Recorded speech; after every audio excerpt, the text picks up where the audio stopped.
अ, दोस्तों नमस्ते।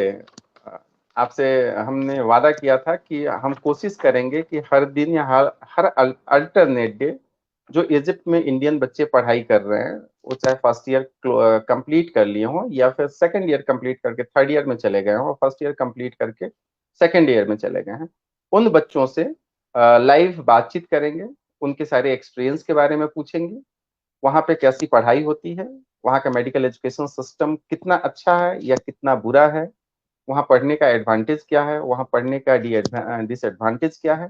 इन सारी चीजों पे हम लोग बातचीत कर रहे हैं और ये आज तीसरा एपिसोड है उसी क्रम का। और आज हम का जो दो बच्चों के साथ है, एक जो स्टूडेंट्स हैं, दोनों स्टूडेंट राजस्थान के कोटा से हैं। एक थर्ड ईयर के स्टूडेंट्स हैं, दूसरी जो गर्ल्स स्टूडेंट है वो फर्स्ट ईयर क्लियर करके सेकेंड ईयर में गई हैं।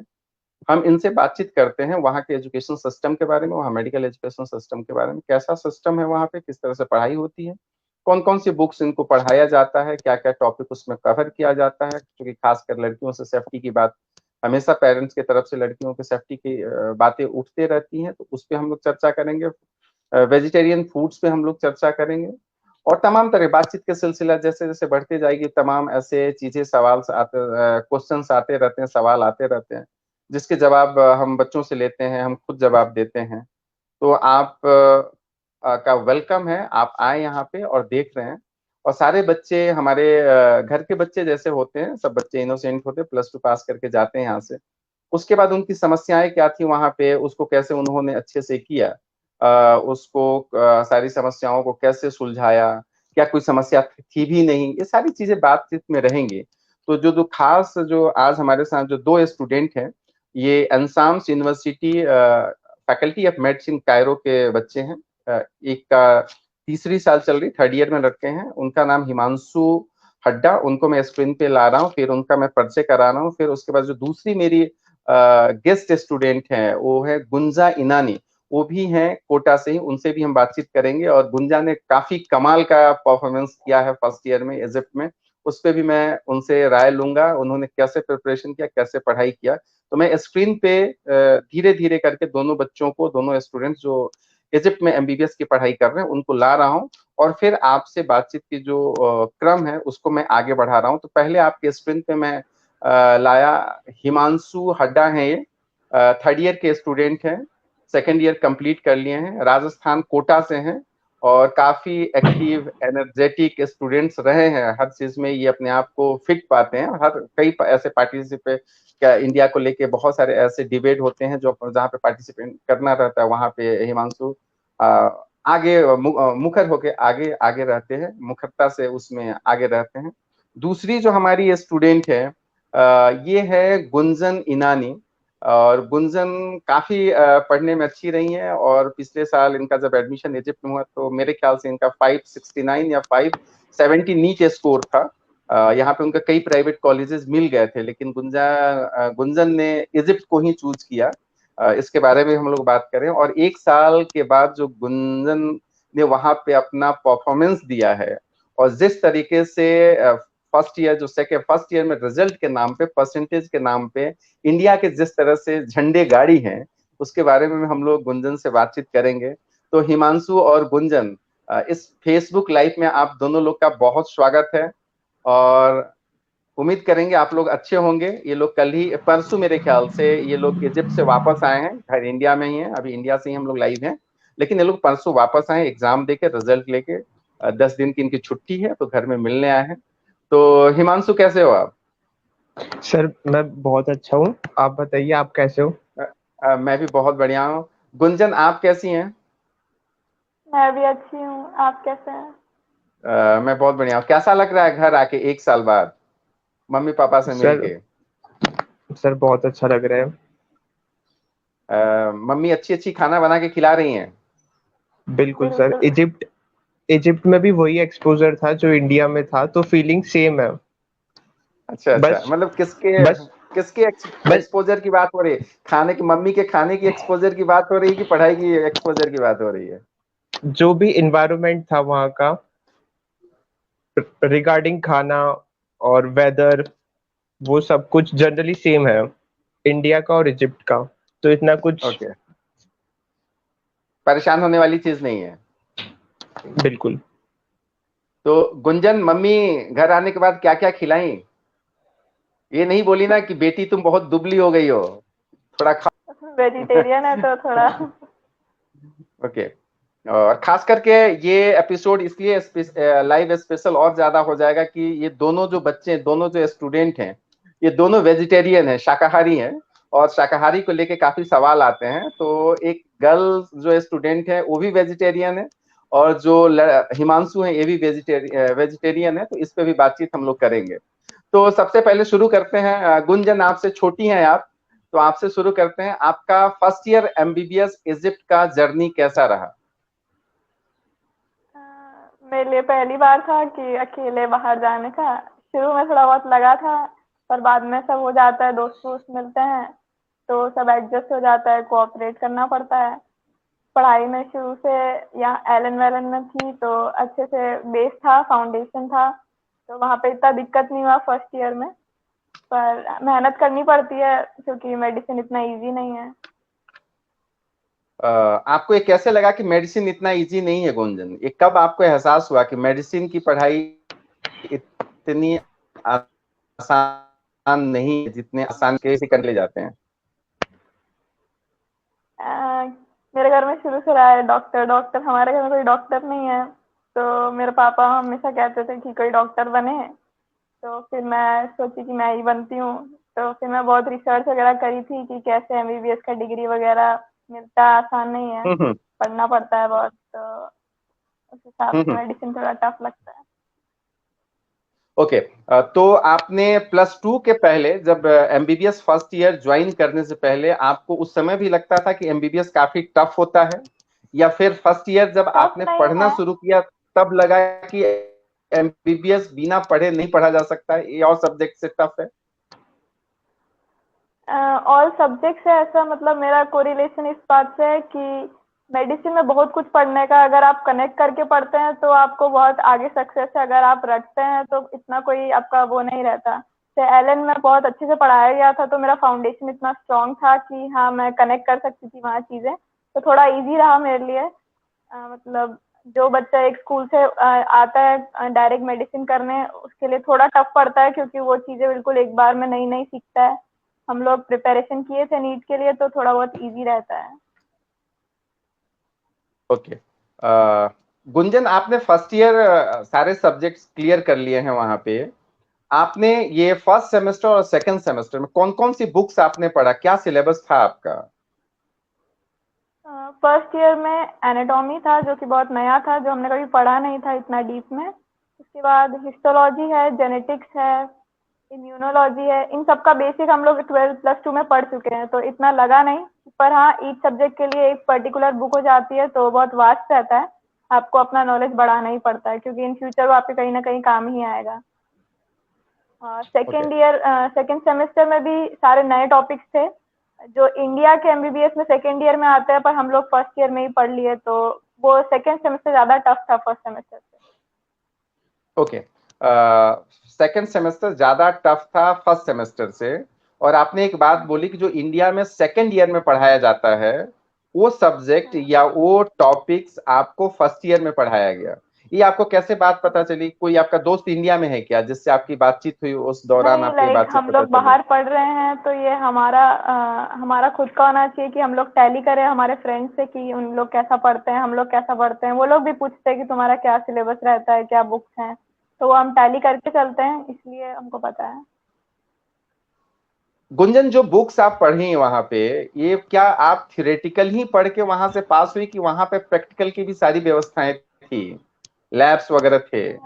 उसको कितना लैब्स यूज किया वगैरह आप? हैं। अभी कोरोना वगैरह में थोड़ा बहुत हम लोग का प्रैक्टिकल ऑनलाइन हो गया था तो इतना हम लोग जा नहीं पाए, पर लैब्स हैं काफ़ी कुछ, वहाँ सिखाते भी हैं। शुरू में डमी पे सिखाते हैं, पर सेकेंड सेमेस्टर में जैसे लोकोमोटर सब्जेक्ट आता है तो उसमें कैडेवर भी दिखाया जाता है। Okay, very good. फिर आपसे बात करते हैं हिमांशु। आपकी जी अब सर। तो गुंजन जूनियर भी हो गई, आप थर्ड ईयर के बिल्कुल स्टूडेंट सर। हो जाए। मेरे नेक्स्ट ईयर से आपका हॉस्पिटल ड्यूटी भी शुरू हो जाएगा। तो बिल्कुल। आपने फर्स्ट ईयर और सेकंड ईयर, फर्स्ट ईयर के बारे में तो गुंजन ने बता दिया कि उन्होंने क्या क्या सब्जेक्ट पढ़ा और जी सर। उसके प्रैक्टिकल कैसे की। आपने सेकंड ईयर में कौन कौन सी बुक्स पढ़ा, और राइटर फॉरेन राइटर थे, इजिप्शियन राइटर थे, इंडियन राइटर के बुक्स पढ़े आप जो आपको हेल्प किया, और वो बुक्स वहां अवेलेबल था क्या? सर जो सेकंड ईयर का फर्स्ट सेमेस्टर था उसमें हमारे 2 मॉड्यूल थे, एक जीआईटी, एक ब्लड,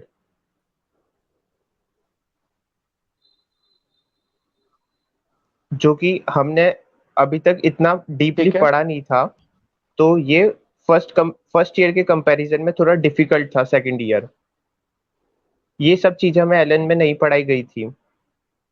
यहाँ पे और एक्स्ट्रा सब्जेक्ट्स मिल गए थे, लाइक पैरासिटोलॉजी ऐड हो गया था। पैरासिटोलॉजी में सारे generally Arthropoda, animals, insecta, pharmacology add हो गया था। फार्माकोलॉजी में ड्रग्स का आपको नेम रिकॉल करने में, सब कुछ याद करने में थोड़ी बहुत दिक्कत हो रही थी। पैथोलॉजी ऐड हो गया था, जो कि जनरली हमने 12th क्लास में नहीं पढ़ा था, तो उन सब्जेक्ट में डिफिकल्टी हुई। हम्म और जो सेकंड सेमेस्टर में भी हमारे हम्म। 2 मॉड्यूल थे, रेस्पिरेटरी एंड कार्डियोवास्कुलर सिस्टम, वो थोड़ा बहुत हमने 12th क्लास में पढ़ा था, उसका जनरली बेसिक।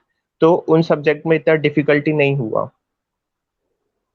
और जो भी हमने बुक्स प्रिफर ओके। करी वो सब एंशियम्स यूनिवर्सिटी की थी। वो एग्जाम में स्कोर करने के लिए, टॉप करने के लिए काफी थी, इनफ थी। तो हमने जनरली एक्स्ट्रा बुक्स ज्यादा प्रिफर नहीं की। और जो एमसीक्यू का प्रैक्टिस था वो हमारा एक एंशियम यूनिवर्सिटी का ग्रुप है, उस पर जनरली सब स्टूडेंट्स शेयर कर देते थे, तो हम जनरली वही प्रैक्टिस करते थे।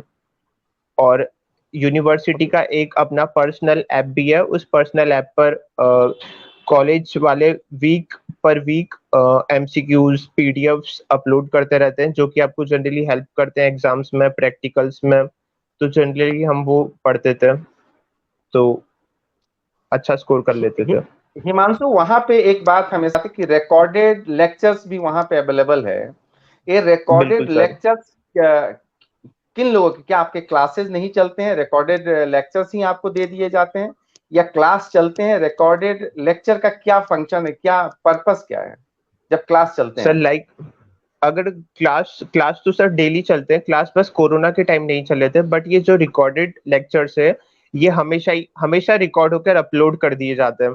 लाइक आपको कुछ क्लास में पढ़ाया है, फिर आप घर जाकर उसको भूल गए, तो वहां पर आप ऐप में जाकर वो रिकॉर्डेड लेक्चर आप दोबारा सुन सकते हैं, दोबारा देख सकते हैं। तो ये मतलब जनरली आप ये उन बच्चों के लिए जो ईएमपी प्रोग्राम्स है, एक्स्ट्रा मॉड्यूलर प्रोग्राम्स है, जो जनरली क्लास नहीं आ सकते हैं या फिर कोई घर पे बीमार है, तो जनरली आप मान सकते हो आप सब बच्चे उसको यूज कर सकते हैं। उससे भी काफी बेनिफिट है। ओके, मतलब ये जो रिकॉर्डेड लेक्चर्स होते हैं, ऐसा नहीं कि क्लासरूम में जो टीचर्स क्लासरूम में पढ़ाता है वही लेक्चर रिकॉर्डेड होते हैं, या टीचर्स अपने चैम्बर या कहीं और से रिकॉर्ड करके उसको अपलोड करते हैं? नहीं सर, जो लेक्चर क्लास में तो टीचर्स चेंज होते रहते हैं, मेरी तो आवाज? वो लेक्चर, हाँ सर, वो लेक्चर अपलोड नहीं करते। जो कि प्रोफेशनली डॉक्टर्स जिन्होंने पीजी की डिग्री ले रखी है, वो डॉक्टर पढ़ाते हैं उसको बहुत ज्यादा डिटेल में, वो लेक्चर अपलोड करते हैं। तो वो सब जो भी 5 ईयर के स्टूडेंट्स होते हैं, उन सब के लिए जनरली सेम होता है। और वो बहुत ज्यादा डीप में, ब्रीफ में पढ़ाते हैं आपको, उससे काफी ज्यादा एक्स्ट्रा नॉलेज मिलती है। और जो भी आगे हम एग्जाम्स देंगे, प्लैब, यू असेंबली, नेक्स्ट, उनको पास आउट करने में काफी बेनिफिट होगा उसको देखने में।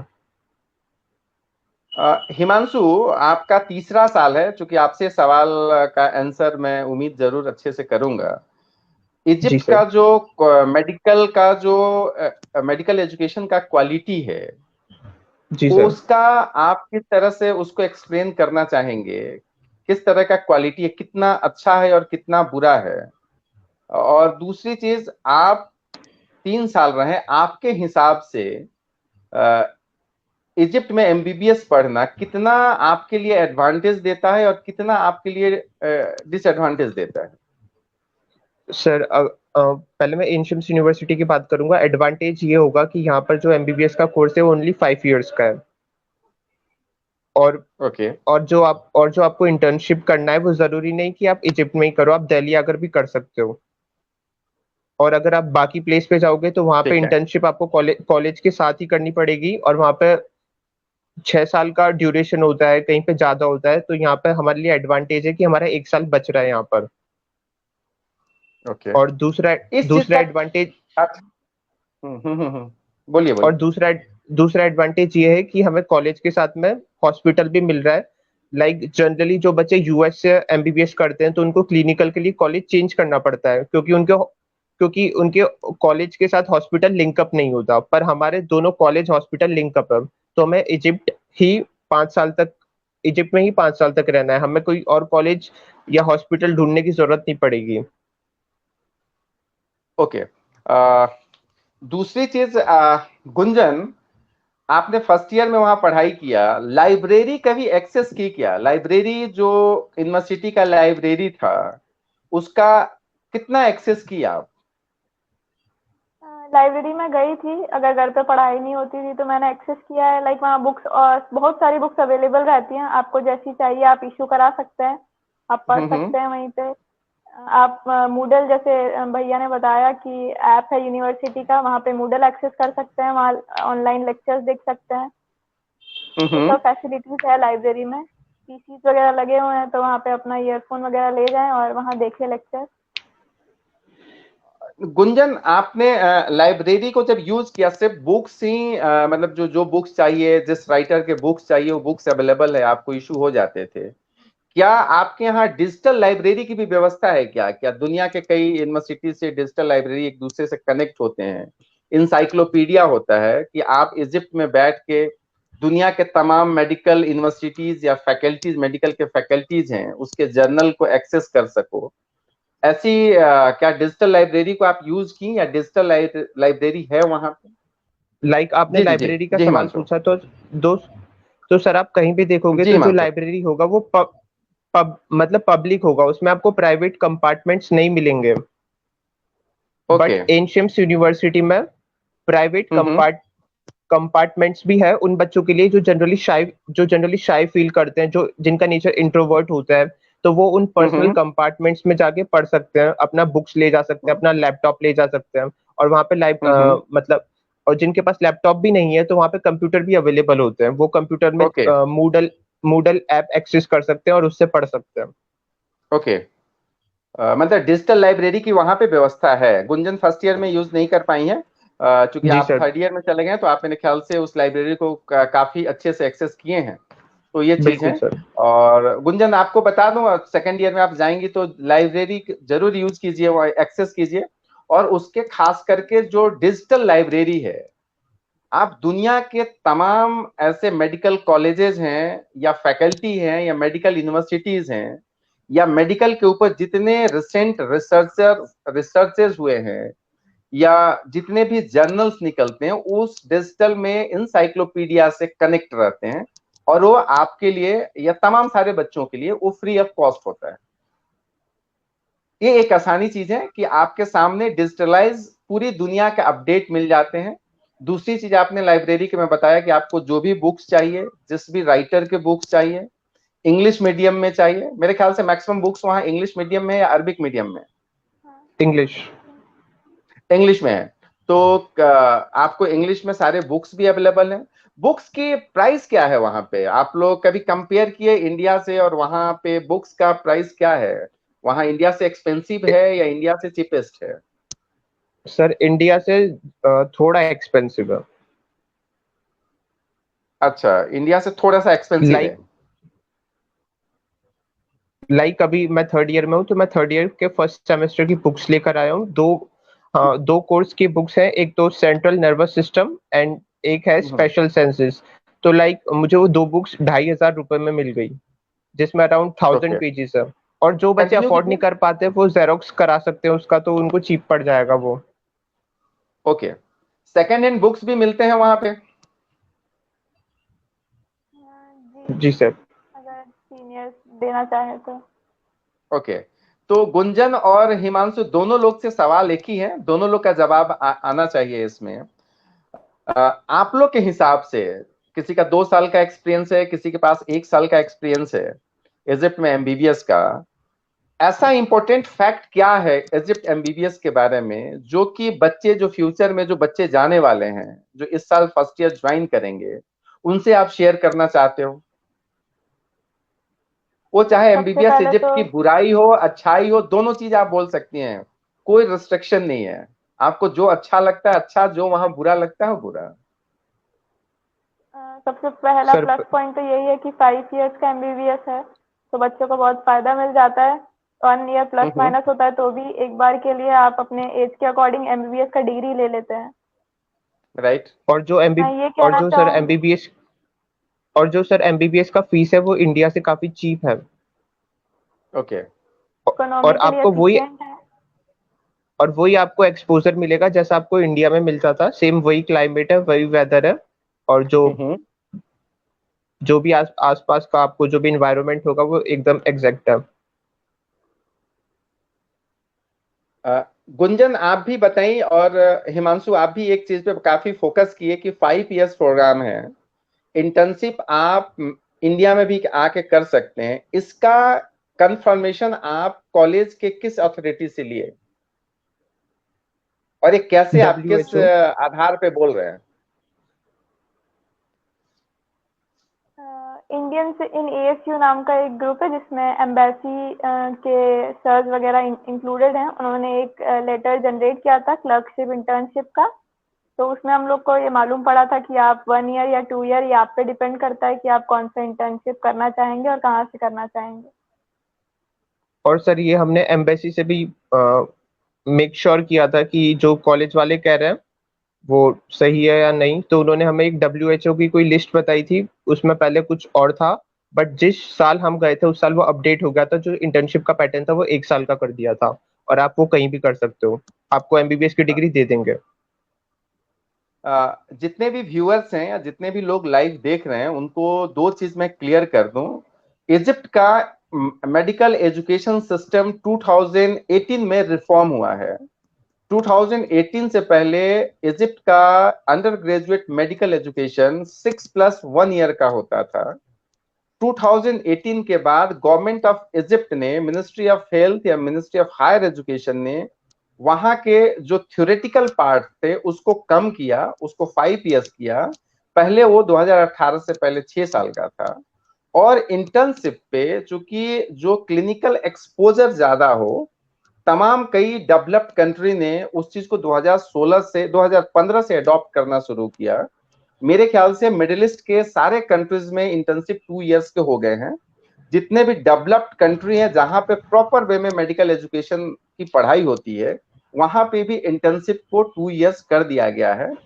अब यहाँ पे इंडिया में एक बहुत बड़ी चैलेंज, और वो जो सवाल एक चैलेंज के तौर पर हमेशा उभर के आता है, उसको इन दोनों दोनों बच्चों ने, दोनों स्टूडेंट्स ने जो 2nd ईयर और 3rd ईयर के हैं, बहुत अच्छे से क्लियर कर दिया है कि इन्होंने इस चीज को कॉलेज एडमिनिस्ट्रेशन से कंफर्म किया। इन्होंने वहां के कंसर्न इंडियन एम्बेसी के जो कंसर्न पर्सन हैं उनसे उन्होंने कंफर्म किया। और ये सारे कंफर्मेशन के बाद आज आपके सामने ये दोनों स्टूडेंट्स ये डिक्लेयर और बहुत बोल्डली कह रहे हैं कि वहां 5 इयर्स के बाद इंटर्नशिप या आप 1 ईयर कर लें या 2 इयर्स कर लें, या आपकी मर्जी है 5 इयर्स के बाद डिग्री लें और इंडिया में आके इंटर्नशिप करें। क्या हिमांशु, गुंजन, मैं जो आप कहना चाह रहे थे यही बात मैं कह रहा हूं, या कुछ इसमें मैं गलत बोल दिया जिसको आप चेंज करना चाहें? Sir same exact. तो ये है इजिप्ट में पढ़ने वाले बच्चे जो दूसरे कंट्री से, इसलिए अलग मैं बोलता हूं इजिप्ट को, या जो भी स्टूडेंट्स हम लोग के साथ जुड़े हैं या वहां पढ़ाई कर रहे हैं, हम लोग उनसे जाने से पहले और जाने के बाद भी यही बात बोलते हैं अक्सर कि हमारी जितनी भी कही हुई बातें हैं उसको आप री-वेरीफाई कीजिए और उस बातों को 100 टाइम्स वेरीफाई कीजिए। और उन्हीं चीज का असर है कि बच्चे इजिप्ट में पहुंचने के बाद कॉलेज एडमिनिस्ट्रेशन से लेके इंडियन एम्बेसी तक के अथॉरिटी को अप्रोच किया और उनके मन में जो भी डाउट्स थे उसको क्लियर किया। I am right Himanshu? Gunjan, एक सबसे बड़ी चीज है, चूंकि जी सर आप बिल्कुल। गर्ल हैं, गर्ल सेफ्टी को लेकर काफी सवाल आता है। आप वहां अपने आप को कितना सेफ फील करती हैं? आप पहली दफा मेरे ख्याल वैसे से तो कोटा से बाहर निकली और वो भी इजिप्ट गई और वो भी एक इस्लामिक कंट्री में, तो आपके लिए काफी शुरुआती दौर में चैलेंजेस थे पहुंचने से पहले। आप बेहतर बता पाएंगे आप अपने आप को कितना सेफ फील करते हैं? इंडिया से काफी बेटर है। एक मुस्लिम कंट्रीज के रेगुलेशंस, नॉर्म्स वगैरह सब अलग रहते हैं। आप ज्यादा सेफ फील करते हैं उधर। मेरे पेरेंट्स को हम्म जरूर था कि एक मुस्लिम कंट्री है, बच्ची को कहाँ भेजेंगे ऐसा करके, पर मेरे पेरेंट्स ने स्टेप लिया। उन हम्म लोग लाइक सेटिस्फाइड हैं कि हाँ हमारी बच्ची उधर सेफ है। इंडिया से ज़्यादा सेफ है उधर। गर्ल्स के लिए मैं यही कहना चाहूँगी, जो पेरेंट्स लाइक टेंशन हम्म रखते हैं कि इस्लामिक कंट्री है, ऐसा कुछ नहीं है ज़्यादा। आपको अपनी सेफ्टी हर जगह रखनी है, वहाँ पे और ज़्यादा सेफ है। आपको कोई आपको बहुत, इंडियंस को बहुत अच्छे से ट्रीट करते हैं वहाँ पे लोग, तो आपको एक अलग ही नज़र से देखते हैं कि आपका एक रेस्पेक्ट है वहाँ कंट्री में। ओके, तो कुंजन आप जब गई तो आपके दिमाग में कई सवाल थे, अब वो सवाल वैसे ही अभी आपके दिमाग में है या वो सवाल खत्म हो गए? नहीं, अभी और सब डिसॉल्व हो गया है। लाइक बहुत सेफ फील करती हूँ। हम लोग भी लाइक हम्म पार्टीज एंड कभी किसी का बर्थडे सेलिब्रेशन है तो हम लोग भी लेट नाइट हो जाते हैं, 9-10, तो इतना कुछ हम्म लगता नहीं है। हम लोग वैसे भी लाइक ग्रुप में जाते हैं तो सेफ ही फील करते हैं। हिमांशु, अब आपको कैसा लगता है थर्ड ईयर में आपका जो डिसीजन, आपके घर में आपके सिस्टर भी डॉक्टर्स है मेरे ख्याल से, बहुत सारी बातें होते रहती हैं, तो इजिप्ट के बारे में एक ओवरव्यू आप बताइए, जो 2 साल का आपका अनुभव रहा है, एक अपना ओवरव्यू बताइए, जो लोग सुन रहे हैं या जो बच्चे जाने वाले हैं या जो पेरेंट्स सुन रहे हैं, उनको पूरी चीज इजिप्ट एमबीबीएस के बारे में क्लियर एक व्यू मिल जाए, जो फैक्ट है, जो अच्छाइयां हैं, जो बुराइयां हैं। प्लीज कंटिन्यू करें आप। सर मैं सबसे पहले यही कहना चाहूंगा कि वो एक मुस्लिम कंट्री है, तो वहाँ पे रिस्ट्रिक्शंस बहुत ज्यादा हैं। तो वहाँ पर सब बच्चे ज्यादा सेफ फील करते हैं। वहाँ पे रूल्स और रेगुलेशंस की बहुत तोहमत है, तो सब स्ट्रिक्टली फॉलो करते हैं उस चीज को। तो वहाँ पे ऐसे कोई डरने की बात नहीं है कि अगर गर्ल्स है तो उनको वो ज्यादा सेफ फील नहीं करेंगी। और और जो कॉलेज है वो भी काफी रिस्पॉन्सिबल है सेफ्टी के लिए। लाइक हम कभी भी ट्रिप्स पर जाते हैं तो हमारे साथ टीचर्स अवेलेबल होते हैं हमें गाइडलाइन करने के लिए, और जो भी ट्रिप को घुमाने के लिए। तो जनरली हमें कोई दिक्कत नहीं आती है ऐसा फॉरेन कंट्री में। एजुकेशन को लेके कितनी अच्छाइयां हैं, और भी खासकर मेडिकल एजुकेशन के लिए? सर जो एनशम्स यूनिवर्सिटी की रैंक है वो इस बार 750 रैंक है according to WHO। Okay. It it is in top 1000। So तो और वो पर ईयर इंक्रीज होता जा रहा है। तो जो स्टडी का लेवल है, जो स्टडी का मटेरियल है, वो डे पर डे इंक्रीज होता जा रहा है। तो स्टडी थोड़ा डिफिकल्ट कहूंगा मैं एज कम्पेयर टू इंडिया, क्योंकि हम मेडिसिन में हमें अच्छा डॉक्टर बनना है, 5 साल के बाद में एक सब्जेक्ट भी पास आउट करना है। तो ये मैं मेक श्योर करूंगा कि कोई भी बच्चा अगर एनशम से पास आउट होता है तो वो इजीली वो जो एग्जाम होगा वो इजीली पास आउट कर लेगा, उसको इतना दिक्कत नहीं आएगा। मेहनत तो उसको ओके करना पड़ेगा, अगर अगर वो 5 साल में ज्यादा मेहनत कर लेगा तो उसको लास्ट में इजी होगा। ओके। गुंजन, आप जिनसे पहले जिन कंसल्टेंट से आपने जो एडवाइस लिया था या काउंसलिंग लिया था, वो भी कोटा से ही है, मिस्टर विनय शर्मा। तो विनय जी से जब आप पहली दफा मिली या उन्होंने जो काउंसलिंग किया था आपका, या जो जो चीज बताया था इजिप्ट के बारे में, तो इजिप्ट पहुंचने के बाद या 1 साल कंप्लीट करने के बाद उनके जितनी कही हुई बातें थे, क्या वो सब कुछ मैच किया या कुछ उसमें से गड़बड़ था? फिर आपको एक सरप्राइज भेंट देता हूँ। विनय सर कैसे मेरे हैं? ख्याल से आ ही गए। मैं चाह रहा था कि पहले आ जाएं, लेकिन काफी बिजी थे, नहीं आ पाए। हम लोग लगभग 30 मिनट्स कंप्लीट करने पे इन्होंने ज्वाइन किया, लेकिन कोई बात नहीं सर, देर आए दुरुस्त आए। आपके थैंक यू बच्चे सो हैं much, thank you so much और आपके दीपेंद्र ब्लेसिंग्स तो चाहिए इनको। जी। इंडिया, हिमांशु कैसे हो तुम? मैं बहुत ओके, अच्छा हूँ सर, आप बताओ आप कैसे हो। बहुत बढ़िया बहुत बढ़िया। आप लोगों को देखकर बहुत अच्छा लग रहा है। गुंजन की खबर मिली, कल ही वो आई है। सर हिमांशु, आप वहां जी पे सर। अपार्टमेंट में रहते हैं, अपार्टमेंट में रहना कितना सेफ है और कितना पॉकेट फ्रेंडली है, उसके बारे में बताइए। लाइक सर, सेफ तो जनरली है, और जो पॉकेट फ्रेंडली की बात है वो it depends on flat to flat. अगर आप हैवी फ्लैट लेंगे तो आपको कॉस्टली पड़ेगा, पर जनरली जो मैंने फ्लैट ले रखा है उसमें मेरा पूरा खर्चा लाइक INR 10,000 INR में कंप्लीट हो जाता है। ओके। मेरे घर से मिनिमम जनरली मिनिमम मिनिमम मैं कहना चाहूंगा 8,000 INR में कंप्लीट हो जाना चाहिए। जब हम फर्स्ट ईयर में रहते थे तो हमारा सिंपल फ्लैट था, तो उसमें 8,000 INR में कंप्लीट हो जाता था। बट अब हमने थोड़ा हैवी फ्लैट लिया है, तो जनरली हम तीन बच्चे हैं, दो तीन बच्चे हैं, तो जनरली 10,000 में हो जाता है पूरा पर मंथ। मतलब फर्स्ट ईयर से सेकंड ईयर में गए तो उस समय आपका 8,000 में हो जाता था, जब थर्ड ईयर में गए तो थोड़ा बिल्कुल सा अपने अपग्रेडेशन में आ गए क्या? बिल्कुल सर। तो जो अपग्रेडेशन वाले जो फ्लैट्स हैं, ये कितना, ये 10 से 12,000 INR में, इसमें इंक्लूड क्या क्या, इंक्लूडेड क्या क्या है हिमांशु? सर मैक्सिमम आप 12,000 INR मानो, इसमें इंक्लूडेड एक फ्लैट है, फूड है, बिना जो ट्रैवलिंग का कॉस्ट होता है, इलेक्ट्रिसिटी, वाटर, वाईफाई, सब कुछ इंक्लूडेड है, जो भी बेसिक नीड्स होती है सब कुछ।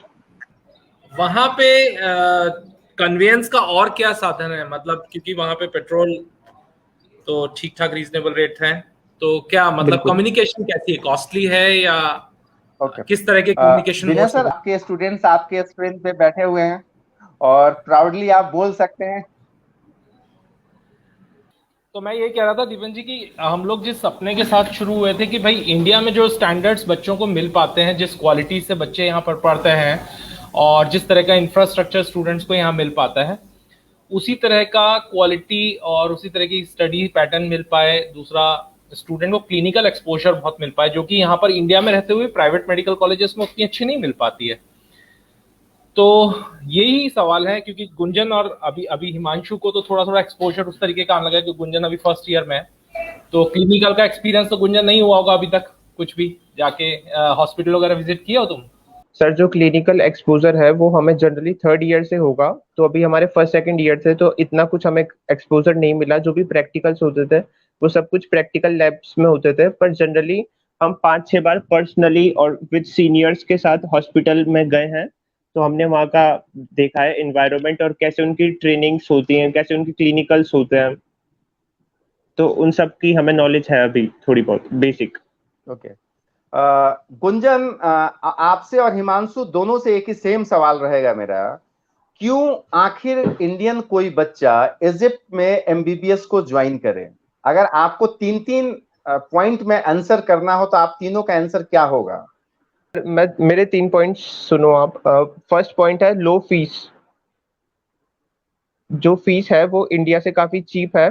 सेकंड पॉइंट ये रहेगा, जो भी ओके। स्टडी है वो काफी हाई क्लास का है। फ्यूचर में एग्जाम पास आउट करना होगा तो उसमें बहुत आसानी होगी। और थर्ड ये रहेगा, सेम एक्सपोजर है। India and Egypt are like brothers. जो भी जो भी फॉरेन एक्सपोजर मिलता है तो वो जनरली सेम है यहाँ का। प्राइसेस भी सेम है। आप कुछ भी फूड वूड भी बाहर से लोगे, कुछ प्राइसेस कोटा कोटा इंडिया से भी चीप है, वेजिटेबल्स की, फ्रूट्स की, कुछ थोड़ी मीडियम है। हम्म तो मैं जनरली एशियम्स हम्म। यूनिवर्सिटी प्रेफर करूंगा आने वाले बच्चों के लिए। गुंजन, आपका क्या एडवाइस है? मेरे क्यों एमबीबीएस इजिप्ट को चूज किया जाए? क्यों कोई इंडियन बच्चा चूज करे? पहला पॉइंट मेरा भी यही रहेगा कि इकोनॉमिकली एफिशिएंट है, लो फीस है और आपके ईयर्स भी कम है लगते हैं इधर। दूसरा मेरा ये पॉइंट रहेगा कि एक्सपोजर काफ़ी है आपको दूसरी कंट्रीज में, लाइक दुबई हो गया, सऊदी अरब हो गया, कतर, ये जो अरब कंट्रीज हैं, लाइक आपका इनका एक्सपोजर बढ़ जाता है क्योंकि एनसीएम एक हाईली रैंक यूनिवर्सिटी है। तो आपके पास उसका डिग्री रहेगा तो आपको इजीली कहीं भी आप अगर मतलब हर कंट्रीज का ऐसा अपना पेपर होता है, इंडिया का नेक्स्ट है, दुबई का डीएचए है, तो आप पर्टिकुलर पेपर क्लियर करके वहाँ पे आप अपना करियर या जो भी फ्यूचर जॉब है आप वहाँ जा सकते हैं। और हाई क्वालिटी एजुकेशन है, आपको सब खुद से करना है तो आपको ज़्यादा एक्सपीरियंस आता है। तो तो मेरे 3 पॉइंट हैं। ओके, हिमांशु, आपने कहा कि पॉकेट फ्रेंडली है, इकोनॉमिकल है। कई ऐसे देश हैं जी जो सर। इजिप्ट से भी सस्ते हैं। वहां दावा किया जाता है कि 20 लाख में एमबीबीएस हो जाएगा। जी सर। तो फिर और इजिप्ट में आपको मेरे ख्याल से एमबीबीएस करने में 30 से 33 के आसपास कॉस्ट आ जाता है, इंक्लूडिंग हॉस्टल, फूड, वीजा, सारे चीज लेके, ट्यूशन फी वगैरह सारे लेके।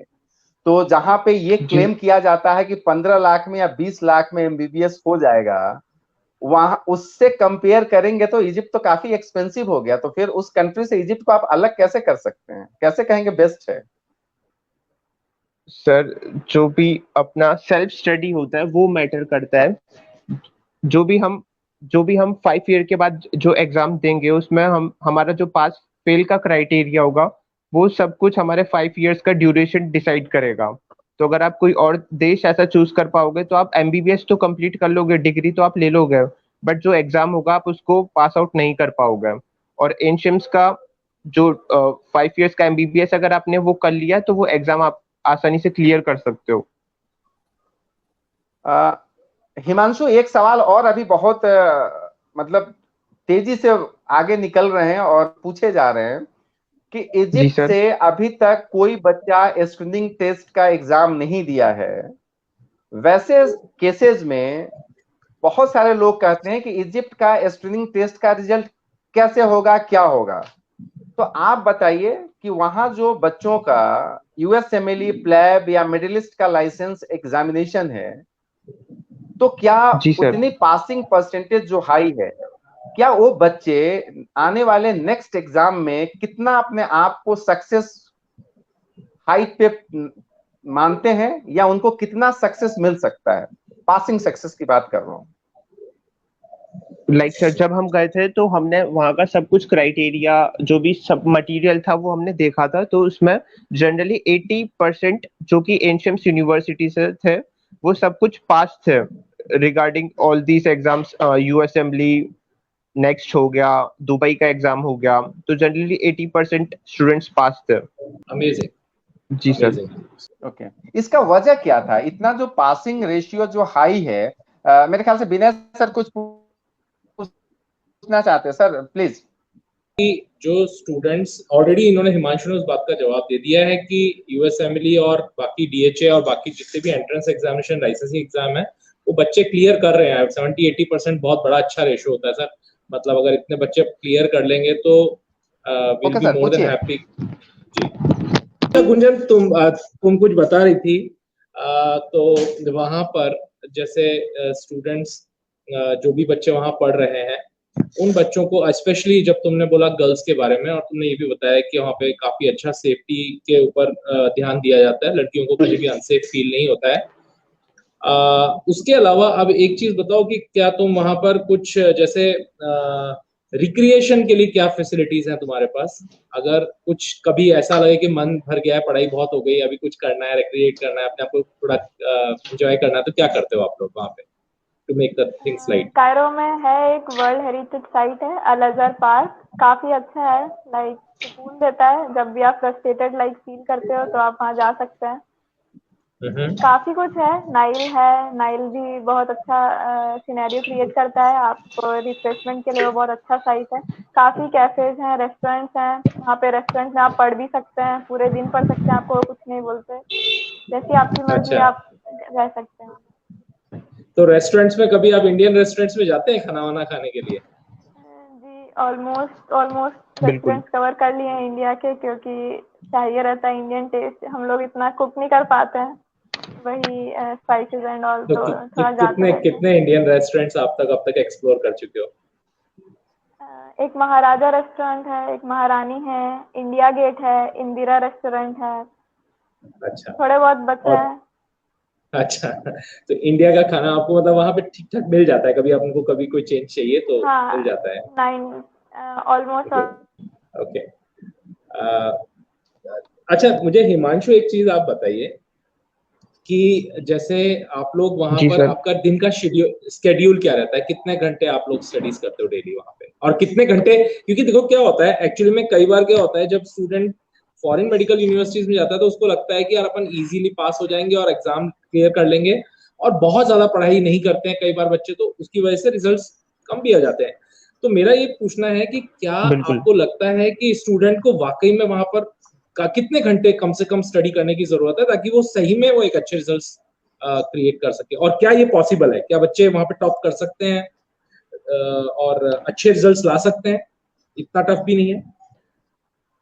बिल्कुल सर, इतना टफ नहीं है। जनरली मेडिकल स्टूडेंट को 6 आवर्स, एटलीस्ट 6 आवर्स के ड्यूरेशन की पढ़ाई तो करनी चाहिए। जो भी कॉलेज में पढ़ाया जाता है हम जनरली वो घर आके पूरा रिवाइज करते हैं, तो उससे काफी हमें हेल्प मिलती है। लाइक जो कॉलेज का टाइमिंग होता है वो 8 AM से लाइक 2 PM तक होता है, इंक्लूडिंग प्रैक्टिकल्स। और कभी कभी बीच में गैप मिलता है तो हम लाइब्रेरी में जाके पढ़ते हैं वो चीज। और सर जैसा आपने पूछा था लाइक कभी पढ़ाई से बोर हो जाओ तो वहां पर क्या क्या इवेंट्स होते हैं, तो मैं आपको बताना चाहूंगा कि एशियम्स यूनिवर्सिटी की एक पर्सनल साइट है जो कि ट्रिप्स ओरिएंट करता है। लाइक 1 मंथ में अराउंड 2 ट्रिप्स होती है। आप इजिप्ट से बाहर जा सकते हो, आप इजिप्ट में जो भी फेमस चीजें हैं आप वो भी वहां पे जा सकते हो आप, इंक्लूडिंग एशियम्स university staff, teachers, for safety. तो ये काफी अच्छा एडवांटेज है हमारे लिए कि हमें इतना अच्छा एक्सपोजर भी देखने को मिल रहा है in very low cost. Very good, very good. एक कोई स्टूडेंट है या कोई है जो हिदायत पाशा? नहीं, ये एक हिदायत पाशा साहब हैं, ये सऊदी अरबिया से हैं, काफी फ्रिक्वेंटली हम लोग के व्यूअर्स रहे हैं और अच्छा लगता है। हिदायत पाशा साहब बहुत जेन्युइन सवाल पूछते हैं। तो हिमांशु और गुंजन, सवाल आपके स्क्रीन पे है। उनके पूछने का मतलब है कि जो गवर्नमेंट जो गर्ल्स हॉस्टल है उसका मंथली चार्जेस क्या होते हैं, और प्राइवेट जो फ्लैट्स होते हैं उसका कितनी दूरी है यूनिवर्सिटी से, ठीक है ना? तो आप लेडीज दोनों लोग हॉस्टल इसको का रिस्पॉन्ड करना चाहें तो आप कर सकते हैं। लेडीज हॉस्टल गर्ल्स का हॉस्टल, चार्ज लेडीज हॉस्टल में उनका 3,500 पूछने का पाउंड। मतलब गर्ल्स हॉस्टल। हाँ, गर्ल्स हॉस्टल का 3,500 पाउंड है, नियरली 17,500 पड़ता है इंडिया का INR में। लेडीज लाइक गर्ल्स हॉस्टल इतना अच्छा नहीं है क्योंकि वहाँ वाईफाई नहीं है और रेस्ट्रिक्शंस हैं, आप बाहर से खाना अंदर नहीं ले जा सकते। बॉयज हॉस्टल में वाईफाई वगैरह का सीन रहता है तो उन लोग को थोड़ा चीप पड़ता है क्योंकि नेट इंटरनेट महंगा है इजिप्ट में थोड़ा। और मेट्रो स्टेशन है, पूरे कायरो में मेट्रो है, तो आप फ्लैट्स अपनी इच्छा से ले सकते हैं। जैसे हम लोग ने यूनिवर्सिटी के पास में लिया है तो हमारा सिर्फ एक मेट्रो स्टेशन दूर है, तो आप अपने कन्वीनियंस के अकॉर्डिंग कर सकते हैं। और फ्लैट लेना है या पास, तो हम लोग और सर जो ट्रांसपोर्टेशन की बात है तो गुंजन, प्राइवेट हॉस्टल्स का क्या रेट है वहां पे? आप कितना पे करती हैं यूनिवर्सिटी के करीब? मैं एक ही प्राइवेट हॉस्टल जानती हूँ, लाइक वो सदत में है, यूनिवर्सिटी से 5 मेट्रो स्टेशन दूर है, तो उसका कॉस्ट कुछ 1,000 पाउंड है पर मंथ। और जो मतलब जो एशियंस का हॉस्टल है उसमें 3,500 पाउंड है, और जो प्राइवेट हॉस्टल है उसका 1,000 पाउंड है। और हम लोग जो फ्लैट में रहते हैं, लाइक मैं 3 BHK में रहती हूँ, तो हम लोग 3 फ्लैटमेट्स हैं, तो हम लोग 3,500 पे करते हैं। 3,500 डिवाइड बाय 3 जाता है, तो हम लोग को कुछ 5,500 INR सिर्फ मंथली रेंट पड़ता है। उसके अलावा सब कुछ हम लोग का 12,000 15,000 के अंदर अंदर हो जाता है। उम्मीद है कि हिदायत पाशा साहब का जो सवाल था बच्चों ने उसका आंसर किया, और यही आंसर मैं भी करता, लेकिन बच्चों ने और बेहतर तरीके से उसका आंसर कर दिया, क्योंकि वहां पे यूनिवर्सिटी के जस्ट करीब में रहते हैं, नियर बाई रहते हैं। गर्ल्स हॉस्टल में क्या चीज नहीं मिलता है, क्या चीज मिलता है, कितना रेंट है, मेरे ख्याल से हिदायत पाशा साहब आपका आंसर मिल गया होगा। अगर नहीं मिला हो तो मैं चाहूंगा कि आप दोबारा फिर अगर कुछ ऐसा पॉइंट छूट गया हो जिसको आप दोबारा लिखें, उसको मैं रिस्पॉन्ड करने की कोशिश करूंगा। ओके, एक और हिदायत पाशा साहब अभी लिख रहे हैं, उनका मैं स्क्रीन पे आप लोग को भी दिखा दो। Yes sir, they did, many thanks. शुक्रिया हिदायत पाशा साहब। एक सवाल और है एक सवाल आपके सामने ये आया इस hello everyone, I also here that Egypt is ranked on 7th. If we talk about top physician in USA, can we have some clarity on that? Thank you. ये एक्चुअली पूछना चाह रहे हैं जो इजिप्ट 2016 से 2021 तक जो यूएस के J1 वीजा में टॉप 7th पोजीशन पे बना है, इसका वजह क्या है? इस पे कुछ क्लियरिटी में आप बात कर सकते हैं क्या, बता सकते हैं क्या? गुंजन और हिमांशु, आप दोनों लोग के लिए सवाल है, आप जो जवाब देना चाहें। जवाब की उम्मीद मैक्सिमम रहेगा हिमांशु से, क्योंकि वो 3rd ईयर के स्टूडेंट हैं, गुंजन अभी 2nd ईयर में गई हैं, लेकिन फिर भी दे सकते। सर, जो एग्जाम्स पास आउट करने का क्राइटेरिया होता है, जो नंबर ऑफ स्टूडेंट्स होते हैं जो एग्जाम्स में अच्छा परफॉर्म कर पाते हैं, पास आउट कर पाते हैं, वो सब कुछ मिलाकर ये डिपेंड करता है कि यूनिवर्सिटी का रैंक कहाँ से लेकर कहाँ तक आना चाहिए। और इसमें जो एशियम्स यूनिवर्सिटी है वो 7th रैंक पर है, तो उसका जनरली यही रहेगा मेरी तरफ से कि जो वहाँ पे पढ़ाई होती है, जो वहाँ पे हाई क्वालिटी एजुकेशन है जो कि स्टूडेंट्स को दी जाती है, और उसकी वजह से स्टूडेंट्स काफी अच्छा परफॉर्म कर पाते हैं जो भी एक्स्ट्रा एग्जाम्स होते हैं, जो भी कॉलेज के एग्जाम्स होते हैं उसके अंदर। हिमांशु, उन्हीं का एक सवाल और आ गया है जिस पे हम लोग बातचीत किए हैं, मुझे लगता है कि वो काफी लेट ज्वाइन किए होंगे, इस पे हम लोग की पहले बातचीत हो गई है, लेकिन फिर भी कोशिश इस सवाल का जरूर दे। उन्होंने पूछा है, if we talk about clinical exposure, what did you think, how much the university is concentrating on that? अगर हम क्लिनिकल एक्सपोजर की बात करें तो यूनिवर्सिटी इस क्लिनिकल एक्सपोजर पे कहां तक अपने आप को ध्यान दिला पाती है, बच्चों के ऊपर ध्यान दे पाती है? क्लिनिकल एक्सपोजर के बारे में मेनली पूछा है। जो क्लिनिकल एक्सपोजर होता है सर, जनरली वो हमें 3rd ईयर से मिलता है, 3rd, 4th, 5th ईयर। और जो हमारा एशियम्स यूनिवर्सिटी का हॉस्पिटल है उसमें 3000 बेड्स हैं, तो उसमें पर स्टूडेंट को काफी अच्छा क्लिनिकल एक्सपोजर मिलता है, जो ड्यूरेशन ऑफ टाइम होता है और जो भी उसमें हमें पढ़ाया जाता है, प्रैक्टिकल्स होते हैं, तो उसमें हमें काफी कुछ फैसिलिटीज मिल पाती है। गुंजन, आपकी काफी जूनियर्स जा रही हैं यहाँ से, जो गर्ल्स कैंडिडेट हैं, आपसे पूछा जाए कि उनको अगर आपको कहना हो कि इजिप्ट ज्वाइन करो या नहीं ज्वाइन करो, तो आपका जवाब क्या होगा? अगर ज्वाइन करो तो क्यों ज्वाइन करो, नहीं ज्वाइन करो तो क्यों ज्वाइन नहीं करो, आप बताना चाहेंगे क्या? मैं रिकमेंड करूंगी कि आप इजिप्ट जाएं एज पर दूसरी कंट्रीज के अकॉर्डिंग, और मेरा एक्सपीरियंस के अकॉर्डिंग मैं यही कहना चाहूंगी कि इजिप्ट दूसरी कंट्रीज से बेटर है। आप यहाँ आएंगे तो आपको थोड़ा बहुत लगेगा कि आप लाइक कहाँ आ गए हैं। शुरू में आपको थोड़ा टाइम लगता है एडजस्ट होने में, बट आपको बाद में ये फील जरूर होगा कि हाँ, ये दूसरी कंट्रीज से बेटर था और आप यहाँ आके सही डिसीजन लिए हैं। एट लास्ट आपको ये फील आएगा, पर वो कितने टाइम बाद आएगा ये आप पे डिपेंड करता है, अपने आप को कैसे कैरी करते हैं। गुंजन, आपके लिए स्पेसिफिकली एक सवाल पूछा गया है। गुंजन, आप हिंदू गर्ल स्टूडेंट हैं, वहां पे कितना सेफ है हिंदू गर्ल्स स्टूडेंट के लिए?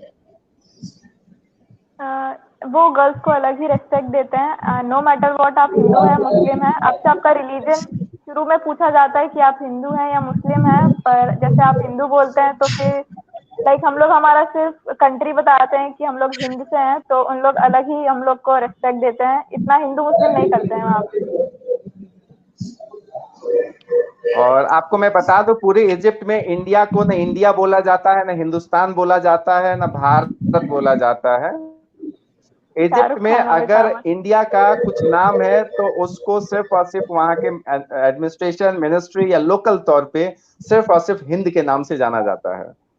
तो आज भी हमारी जो कल्चरल जो फेम है इजिप्ट में ने बचा के रखा है, और आज भी उस फेम और नेम को रिस्पेक्ट देता है, क्योंकि हिंदू संस्कृति और इजिप्शियन यानी कि ग्रीस की ये जो संस्कृति थी, इजिप्शियन संस्कृति थी मिस्र की, ये तो दुनिया की सबसे पुरानी संस्कृतियों में है, तो नेचुरल बात है कि सर नहीं, एक फैक्ट मैं और बता दूं, मेरे ख्याल से गुंजन को और हिमांशु को भी जानना चाहिए, या आप लोग जानते होंगे पूरी दुनिया में दो चीजों को लेके आज तक हम भले 21वीं शताब्दी में आ गए हैं, 21st सेंचुरी में हम रह रहे हैं।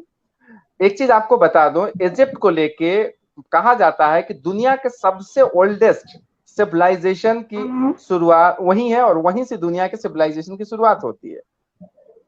दूसरी चीज कही जाती है जो भारत में खास करके जो एस्ट्रोलॉजी या जो ज्योतिष विद्या का जो शुरुआत हुआ है, इसमें दो पक्ष हैं। आधी पक्ष का कहना है कि भारत में ज्योतिष की पढ़ाई, जो एस्ट्रोलॉजी, जो कुंडली, हैरोस्कोप या पामिस्ट्री देखा जाता है, इसकी शुरुआत भी इजिप्ट से ही हुआ है। और वो भी कैसे, कहां से? नाइल रिवर के बगल से। नाइल रिवर ही उसकी पूरी कैलकुलेशन का सोर्स था। तो ये इजिप्ट के बारे में कई चीजें हैं। पिरामिड्स के बारे में पूरी दुनिया आज के डेट में सर्च कर रही है, उसके कैसे आज भी वो वैसा ही है। ममीज के बारे में कर रही है।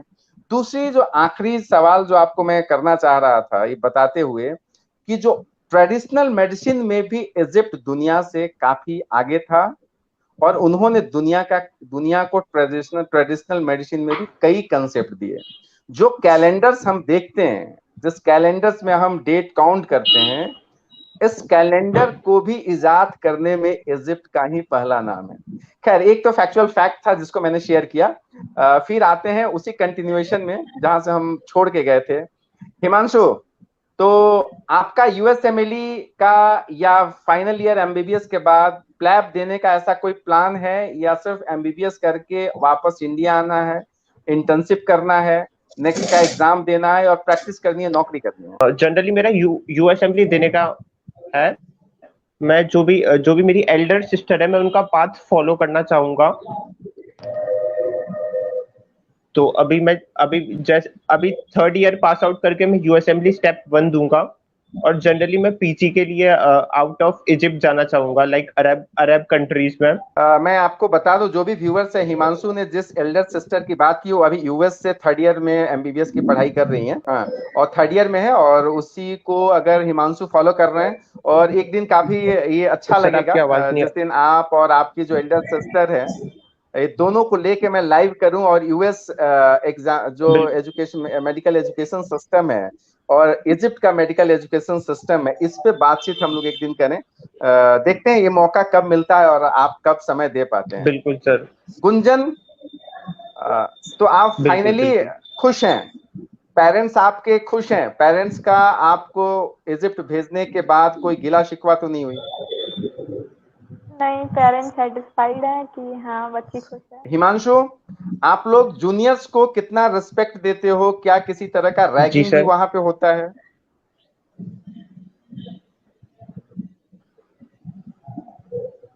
सर, मैं पहले बताना चाहूंगा, हमारे कॉलेज में या फिर जो भी इंडियन के स्टूडेंट्स हैं उसमें रैगिंग नहीं होता है। ओके। वहां पर रैगिंग का बच्चों को मतलब भी नहीं पता है। जो इजिप्शियन स्टूडेंट्स हैं उनसे अगर आप पूछोगे that what does it word means, तो उन्होंने ये वर्ड सुना तक नहीं है। तो हिमांशु 3 साल में वहां पे ऐसा कोई सिस्टम नहीं है रैगिंग का जैसा इंडिया में है। हिमांशु 3 साल, तीसरा बैच इंडियन स्टूडेंट्स का है, अभी तक इजिप्शियन को आप रैगिंग नहीं सिखा पाए कि रैगिंग क्या होता है? अरे कभी करके उनसे दिखिए भाई, उनको भी तो समझ में आए कि इंडिया में सुप्रीम कोर्ट को आगे आना पड़ता है रैगिंग बंद कराने के लिए। तब उनको बताइए कि हमारे देश में रैगिंग मतलब ये होता है। वो रैगिंग जो डिक्शनरी में पढ़ते हो ऑक्सफोर्ड वाला, वो मीनिंग नहीं है, हकीकत ये है। देखो तुमको दिखाता हूँ। बिल्कुल सर, अभी मैं इजिप्ट जाकर सबको सिखाऊंगा। नहीं, ये देखा गया है, जहां भी बच्चे जाते हैं इंडियन, तो इंडियन चीजों को तो वहां पे सिखा ही देते हैं, है कि नहीं? जैसे चाइना में हम लोग जिस कॉलेज के लिए काम करते हैं, वहां पे बच्चे गए तो वहां पे चाइनीजों को समोसा बनाना सिखा दिए, वहां पे पराठा बनाना सिखा दिए, वहां पे पनीर बनाना सिखा दिए।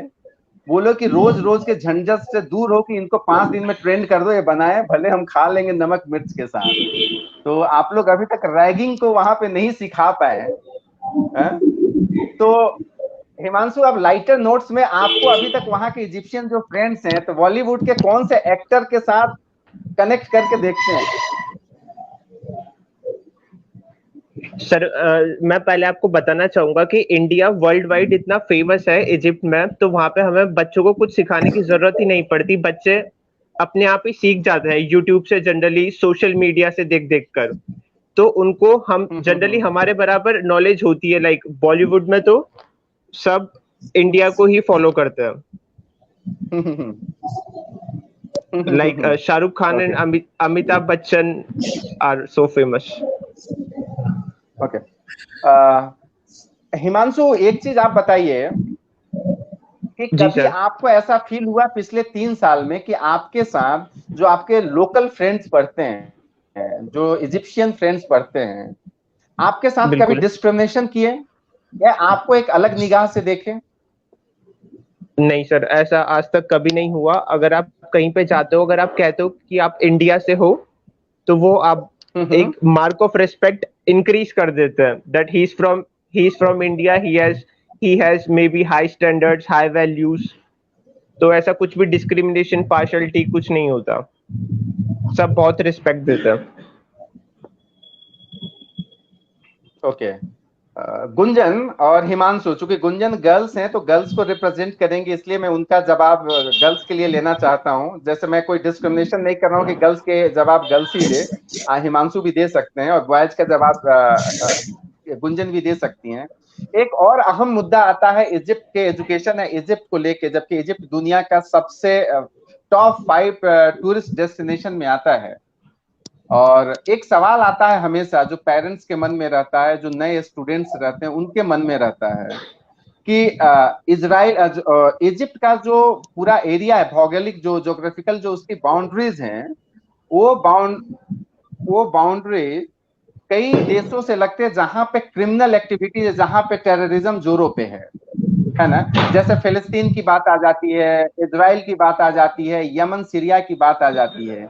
आप 3 साल या गुंजन 1 साल में आपको लगा क्या कि इजिप्ट में टेररिस्ट एक्टिविटीज होता है या टेररिस्ट अटैक का डर है, या आप अनसेफ हो? पहले एक बार हो चुका है शायद यहाँ पे अटैक एक चर्च में, तो सिक्योरिटी बहुत ज्यादा कर रखी है। तो अभी तो हम लोग बहुत सेफ थे, हम लोग को कभी कुछ फील नहीं हुआ। सिक्योरिटी रहती है तो आप सेफ ही होके चलते हैं, तो वहाँ सिक्योरिटी है। ओके, और हिमांशु आपका क्या कमेंट रहेगा इस पे? सर मेरा यही कहना रहेगा कि इजिप्ट बहुत ज्यादा सेफ प्लेस है। ऐसा यहाँ पे कुछ भी नहीं है कि अगर पास वाली कंट्री में कुछ हो रहा हो तो उसका अफेक्ट इजिप्ट में देखने को मिलेगा। ऐसा आज तक 3 साल में कभी नहीं हुआ है। और जो भी कुछ न्यूज होती है ये बस हमें ओनली सोशल मीडिया के थ्रू पता लगता है कि अच्छा ये भी हुआ था पास वाली कंट्री में। इजिप्ट में ऐसा कुछ देखने को नहीं मिला। ओके, तो आप विनय सर, आपका कोई फाइनल सवाल या बच्चों से फाइनल जो जानना चाहें आप?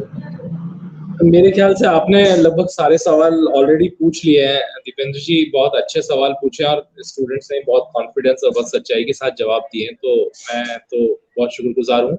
और मैं तो बस ये चाहता हूँ कि ये स्टूडेंट्स, क्योंकि हम एक चीज जहाँ पे जरूर कहना चाहूंगा कि एक बहुत इंपॉर्टेंट एस्पेक्ट है जिसकी वजह से हम इजिप्ट को सेलेक्ट करते हैं, वो ये है कि हम स्टूडेंट्स को पीजी तक का भी आगे का रास्ता बता सकें। और स्टूडेंट समझ भी गए उस चीज को, यूएसएमएलई, प्लैब और डिफरेंट कंट्रीज के लाइसेंसिंग एग्जाम। तो आप एक वाइडर पर्सपेक्टिव में सोचते हुए कि भाई मेरे पास इंडिया का ऑप्शन तो बचा ही है, लेकिन इंडिया के अलावा भी बहुत सारे कंट्रीज का ऑप्शन मेरे लिए खुल गया है, उन ऑप्शंस को एक्सप्लोर करें, पूरी मेहनत करें, तैयारी करें। ये 5 साल आपके पास अपनी जिंदगी को बनाने के लिए मिले हुए हैं। अगर आप इसको बहुत अच्छे तरीके से इस्तेमाल करेंगे तो यू कैन क्रिएट, आपके लिए करियर ऐसा पड़ा हुआ है कि आप कुछ ही सालों में आप वर्ल्ड के रिनाउंड डॉक्टर्स में अपना नाम शुमार कर सकते हो। तो ये मैं कहना चाहूंगा। यूएसएमएलई, प्लैब, ये सब आप क्लियर कर सकते हो और बहुत आराम से क्लियर हो जाएगा। वहां पे आपको सब फैसिलिटीज मिल रही है, सब तरह का एनवायरनमेंट है, आपका जो कोर्स स्ट्रक्चर है उस तरीके का है। तो प्लीज मेक दैट गोल, ये बहुत इंपॉर्टेंट है। जब तक आप गोल डिफाइन नहीं करोगे, आप अपना लक्ष्य निर्धारित नहीं करोगे, आप ये सोचोगे कि चलो लास्ट में थर्ड ईयर आ जाएगा, 4th ईयर आएगा तब सोचेंगे। तो आपको मालूम है यूएसएमएलई में स्टेप 1 ही डिसिसिव फैक्टर होता है। स्टेप 1 में आपको ज्यादा से ज्यादा स्कोर करना होता है और उसके लिए आपको पूरी तैयारी करनी होती है। तो अगर आप उसको पूरा मेहनत करके करेंगे You will crack USMLE. That is my good wishes. Gunjan, आपका फाइनल रिमार्क उन बच्चों के लिए, उन पेरेंट्स के लिए जिनके बच्चे इस साल ज्वाइन करना चाह रहे हैं इजिप्ट, या मेडिकल एजुकेशन पढ़ना चाह रहे हैं, इजिप्ट नहीं चाहे किसी भी कंट्री में, उनके लिए आपका अगर कोई एडवाइस हो दे सकते हैं। हिमांशु, आप भी उनको कोई एडवाइस देना चाहते हैं कि मेडिकल की पढ़ाई के लिए आपको कैसे कॉलेज या कंट्री को चुनना चाहिए, और किसी कॉलेज और कंट्री को चूज करते समय, डिसाइड करते समय कौन से वैसे बेसिक पॉइंट्स या पहलू हैं जिसको बच्चों को या पेरेंट्स को नजरअंदाज नहीं करनी चाहिए? सर, जो जनरली हमने 3 पॉइंट्स बताए थे आपको, बेसिक 3 पॉइंट्स, लो कॉस्ट और एक जो एनवायरनमेंट का था और हाई स्टडीज, ये जनरली बच्चे देखते हैं जब वो किसी भी एमबीबीएस की फील्ड में जाते हैं। तो यहाँ पे जो भी एनशेम्स यूनिवर्सिटी का क्राइटेरिया है, जो भी इंफ्रास्ट्रक्चर है, वो सब कुछ यहाँ पे मैच करता है। तो मैं जनरली जो भी मेरे जूनियर्स है उनको प्रीफर करूंगा कि एनशेम्स यूनिवर्सिटी में आए और इंडिया का नाम रोशन करें। आप लोग सब उनको वेलकम करोगे। आप लोग सब उनको हेल्प करोगे। गुंजन, आप बिल्कुल इसी सवाल का आपका जवाब क्या रहेगा? मैं यही बोलना चाहूंगी कि जो पेरेंट्स बहुत ज्यादा सोच रहे हैं उन लोग के लिए यही कहना चाहूंगी कि बहुत अच्छा है इजिप्ट। अगर आप पढ़ने के हिसाब से देखें तो बहुत स्ट्रिक्टनेस है पढ़ाई को लेके। अगर आप बहुत एकदम लीन है कि आप पढ़ें तो आप बिल्कुल आए इजिप्ट। आपको एकदम सेटिस्फेक्शन मिलेगा कि हाँ पढ़ाई लेवल की है, आपको बहुत मेहनत करनी है और आपको आपका फ्यूचर ब्राइट दिखेगा क्योंकि एक्सपोजर काफी मिलता है दूसरी कंट्रीज में पीजी करने के लिए। जो भी हमारे गेस्ट हैं, विनय जी आए समय निकाल के, हिमांशु आपने समय दिया, गुंजन आपने एक कॉल पे तैयार हो गई, रेंडमली आपको मैंने बोला कि आपको लाइव आना है और लाइव स्टार्ट था, उसके बाद आप ज्वाइन की हैं और वो 5 मिनट्स के गैप थे और इसके लिए हिमांशु ने काफी मेहनत किया आपको सारी चीज शेयर करने में और लिंक वगैरह शेयर करने में। और आप घर आई हैं, घर को एंजॉय कीजिए, फिर आपको 10 दिन बाद जाना है। हिमांशु, मैं चाहूंगा कि आप भी घर आए हैं, मम्मी पापा, रिलेटिव्स, भाई बहन के साथ एंजॉय कीजिए, सेफ रहिए, सिक्योर रहिए, बचाव रहिए। कोरोना गया, अभी दूसरी तरह के वायरल फीवर्स आ गए, उससे बचिए, डेंगू वगैरह से बच के रहिए, घर के आसपास सफाई रखिए। और जो भी व्यूअर्स देख रहे थे उनके लिए भी यही है। आखिरी में एक ही बात कहना चाहूंगा अंत में, ये लाइव है, आप जो पेरेंट्स या जो स्टूडेंट्स उस यूट्यूब और व्हाट्सएप यूनिवर्सिटी एडमिशन के चक्कर में पढ़ के जो अपनी जीवन बर्बाद करने के लिए तैयारियां कर लेते हैं, या उनके यूट्यूब या व्हाट्सएप यूनिवर्सिटी एडमिशन वाले तरीके में फंस के 5 साल रोते हैं और 4 साल बाद बोलते हैं कि मुझे यूनिवर्सिटी ट्रांसफर करनी है तो मुझे कंट्री ट्रांसफर करनी है, तो उन सारे मेरे जो स्टूडेंट्स हैं या जो पेरेंट्स हैं या जो मेरे एसोसिएट्स हैं या कंसल्टेंट्स हैं, उनसे एक ही आग्रह रहेगा कि आप कहीं भी किसी कॉलेज में, किसी कंट्री में किसी बच्चे को भेजिए, उसका अच्छे तरह से रिसर्च कीजिए, उसके एजुकेशन सिस्टम को पढ़िए। मेडिकल के स्टूडेंट में खास करके ये देखना जरूरी हो जाता है कि वहां पे हॉस्पिटल्स हैं कि नहीं, हॉस्पिटल्स हैं तो कितने बेडेड हॉस्पिटल्स हैं, बेडेड हॉस्पिटल्स हैं तो वहां पे क्या फंक्शनल वहां ओपीडी चलता है, वहां ओटी होता है कि नहीं होता है, वहां पे लाइब्रेरी का स्ट्रेंथ क्या है, सेफ्टी क्या है। ये आप उस समय तक मत जाइए, उन चीजों पे ध्यान देंगे कि एमसीआई कोचिंग है, इंडियन टीचर है, इंडियन फूड है, तो उससे बेहतर है आप घर में अपने बगल में कोई माइक्रोबायोलॉजी में, जेनेटिक्स में बीएससी बोटनी जूलॉजी से कर लीजिए। मेडिकल पढ़ने जाना है तो आपको थोड़ा सा त्याग तपस्या दिखानी पड़ेगी और आपको पढ़ना पड़ेगा, इसका कोई शॉर्टकट रास्ता नहीं होता है। आपने मेरा साथ दिया, आपने सुना, अपने वैल्यूएबल टाइम देने के लिए आपको बहुत बहुत दिल से आभार, शुक्रिया। हम कोशिश करेंगे कि फिर अगले लाइव में ऐसे ही किसी और बच्चे के साथ आए, उनसे बातें करें। और बार बार मैं बोलता हूं कि ये लाइव है, ये एडिटेड वीडियो नहीं है और हर आदमी को प्लेटफॉर्म खुला दिया जाता है, जिसका जो भी सवाल हो वो सवाल डायरेक्ट पूछे। मैं उन बच्चों से सवाल का जवाब लेने का कोशिश करता हूं। तो विनय सर, इसी बात के साथ आपको भी बहुत बहुत शुक्रिया। हिमांशु, आपको भी बहुत बहुत शुक्रिया। गुंजन, आपने आई, आपको दिल से बहुत बहुत शुक्रिया। Thank you. आपका दिन शुभ हो। धन्यवाद।